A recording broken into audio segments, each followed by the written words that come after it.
I went to my farm along Boko Road, and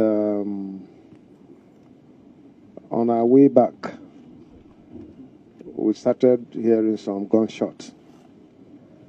We discovered people who were dressed in black. And from our experience, it was very clear that these are Fulani militia men, bandits.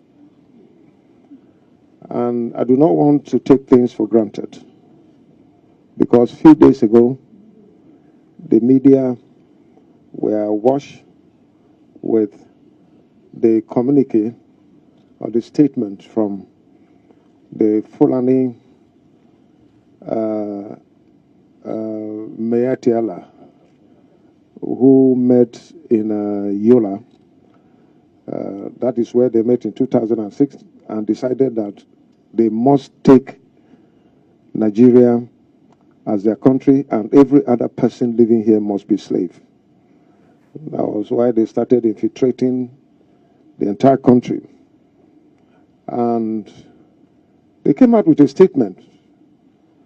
I was alarmed, singling me out as the only person who is creating problems for the entire Fulani race in this country. It was quite disturbing. And behind the scene, I also heard that in the meeting, I was targeted for elimination. This was the information I got. And they will go after me, whether in my home or in my farm or wherever they get me. And this is not the first time. I had intelligence before that these people said they were going to kill my security aides and then capture me alive and give me gradual killing.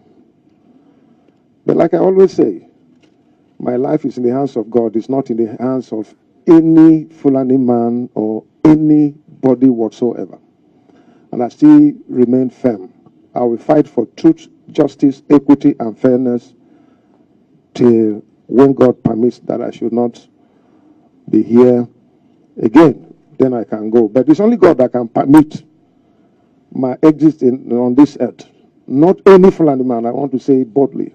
They have no right. They will continue to fail just like they did today. I appreciate the security personnel attached to me. They were able to repel them, and they could not have access to me.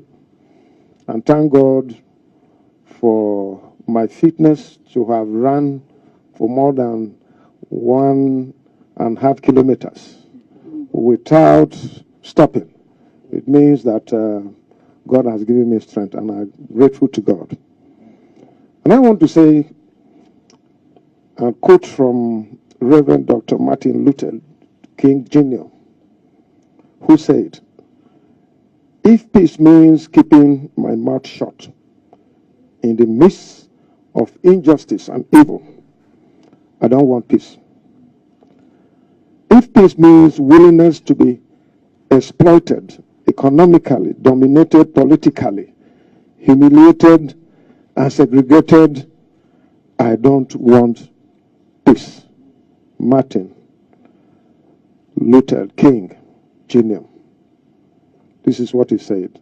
And I stand with him.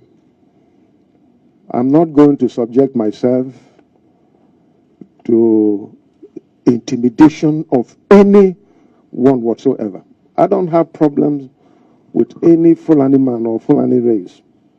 But I have problems with Fulani bandits who have vowed to take over Nigeria as their ancestral home.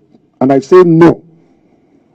Not when I'm here and when I am governor leading my state. I'm not concerned about other states. Other states who want to give their land and give themselves to the slaves, to these Fulani men, I have no problem with them. But my own state, I have consulted with my people, and what I am doing is in line with the wish of my people. On that I stand. I have not infringed on anybody's right. My lawyer is here. is going to initiate a petition against the leadership of Fulani herdsmen, or whatever you call them, Miyetti Allah, because they came out to target me, and behind the scene, they have planned to eliminate me, and I'm saying that on my own land. If I can't go to the farm as governor with the entire security around me, then who else can go to farm? You can imagine the pains that we have here in Benue State. Thank God for Mr. President, who responded to my letter that anyone with AK-47 should be shot at sight.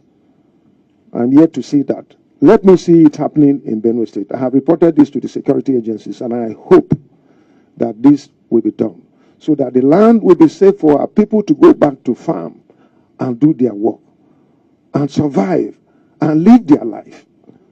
Here in Benue State, we're not against Fulani men. We're not against Hausa, Igbo, any tribe, even white people. We are ready to provide land for ranching. That is what the law says. I don't know what this set of Fulani men who come from Niger, from Mali, from Chad, from Senegal, from other parts of the world, they have destroyed Mali completely. Nothing is happening there. They have destroyed Libya. They have destroyed several African countries with their aggression and think that they will come here and destroy Nigeria. I don't know what they mean. We are not against Fulani people who legitimately want to do their business here, including cattle rearing, that you must ranch. That is the law. And we are in a democratic era. And democracy is anchored on the rule of law. I don't know why people will come from somewhere and think that they will not obey the laws of the land. If everybody will take that, if all of us decide to be lawless, if all of us decide to take guns and go after people or our perceived enemies, there will be lawlessness, there will be anarchy. And who knows what will happen. I want to call on Mr. President, I want to call on the security agencies to fish these people out. They are in the forest between Makudi and Abenti. They are living there and they are coming out to commit atrocities, evil, rape women, kill our people, maim them, destroy our farmlands, and do all this. And anytime our livestock God go after them, our security agencies go, they run back to the forest, across the river. This is not fair. I'm going to make a petition against the leadership of Miyetti Allah because they are responsible for making arrangements to try to eliminate me. But I want to assure them that until God permits, they cannot. They cannot do that because I have not committed any crime. I have not done any evil against anyone. Throughout my more than 40 years political experience, I have not injured anyone with a pin, talk less of knife. I have not done it because that is not the way to go. In my pursuit for power, I've always known that power belongs to God and He giveth it to whosoever He will. And that is it. And so I don't know why these people think wherever they are getting their destiny, they ought to do that. I've been calling for the arrest of these people since 2017. And they are going about their normal business in Abuja, in Yola, in Kano, everywhere, without security men inviting them for questioning.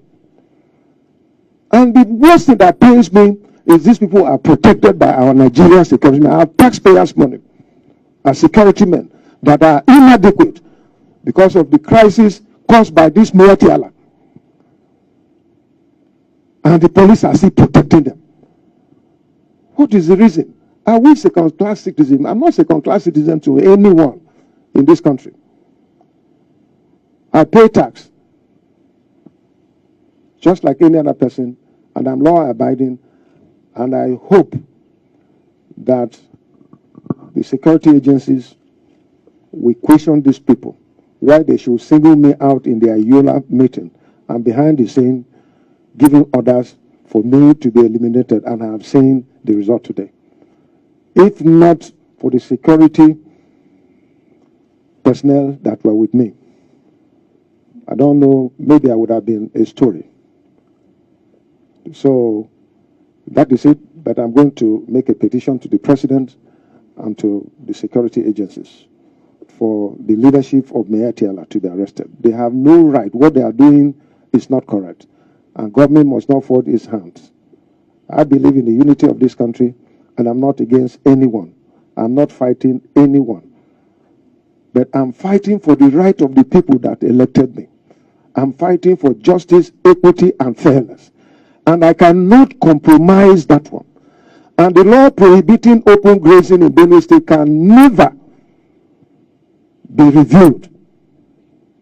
We're not going to do that.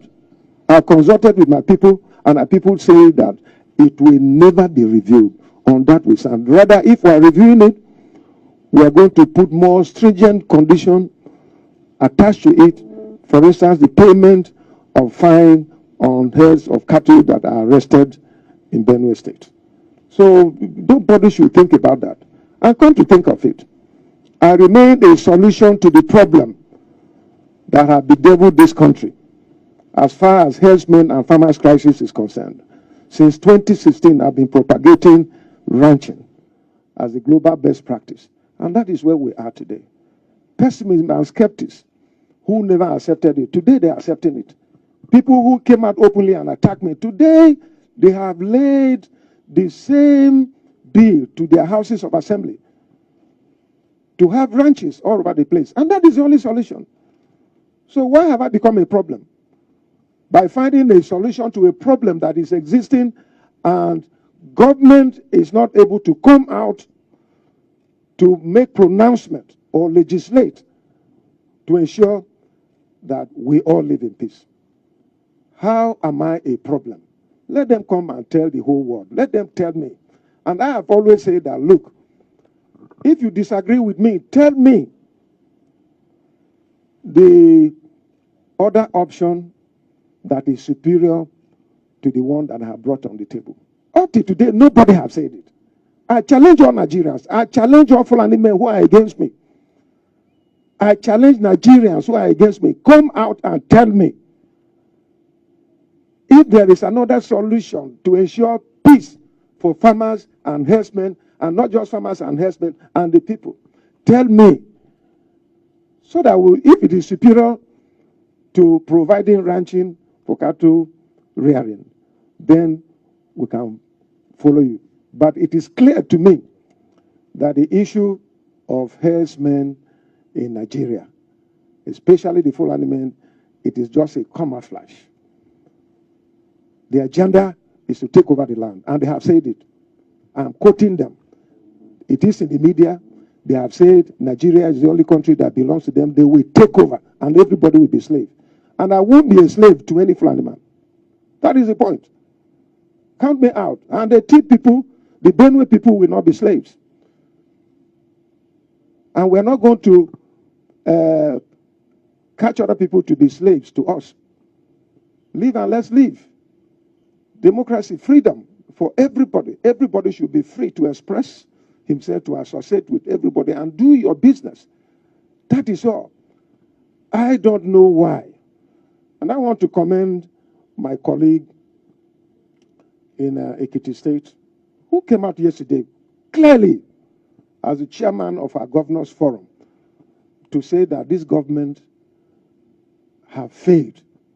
It's not about APC or PDP or anything. This is not politics.